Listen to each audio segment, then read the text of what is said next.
जय श्री कृष्ण। पापा, अपने आप को थोड़ा सुधार लो, थोड़ा बदल लो। जो भी आता है लूट के चला जाता है। आपका तो वही हिसाब है, आप बहन मुझे मार। विनोद जी का बेटा बड़बड़ा रहा था। सच भी था। जब से चंदू को 2,500 रुपए दिए हैं, लौट के नहीं आया, शक्ल नहीं दिखाई। चंदू विनोद जी की दुकान के बाहर एक पेठे का ठेला लगाता था।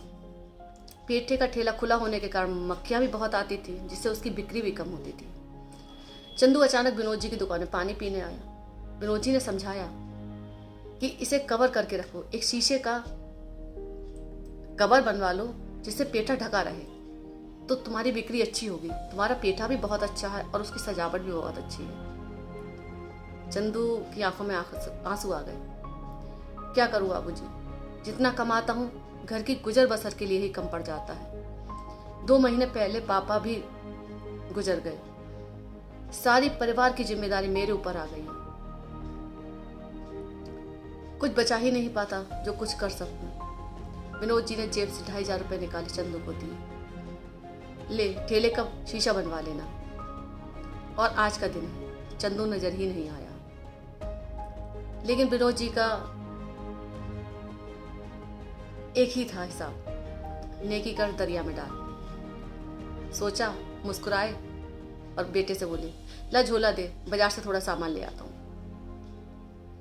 बाजार से विनोद जी दुकान से निकल भी नहीं पाए कि चंदू दुकान में आया और झुककर विनोद जी के पैर छू लिए।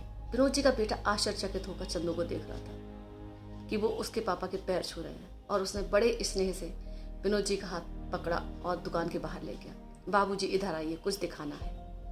विनोद जी ने देखा आज चंदू का ठेला बहुत अच्छे से सजा हुआ था। उस पर चारों ओर शीशे का कवर चढ़ा हुआ था। पेठे में करीने से डिब्बे लगे हुए थे, पैकेट बंद डिब्बा लगा हुआ था पेठे का, और पेठा खूब अच्छी तरह से सजा के चंदू ने रखा हुआ था। क्या करूं बाबूजी, अब छोटे बाजार में ही सब कुछ बिक जाता है। इधर आने के चक्कर में तो उल्टा चक्कर लगाना पड़ता था, इसीलिए इधर नहीं आ पा रहा था। वो तो आज आपके पैसे देने आया था, वरना मैं आज भी इधर नहीं आता। इतना कहकर चंदू ने विनोद जी के हाथ में 2,500 रुपए रख दिए। विनोद जी ने अपने बेटे को देखा। आज विनोद जी का बेटा एक नया सबक सीख रहा था, खुशी का सबक, किसी की सहायता करने का सबक। आज विनोद जी और चंदू दोनों की आंखों में आंसू थे।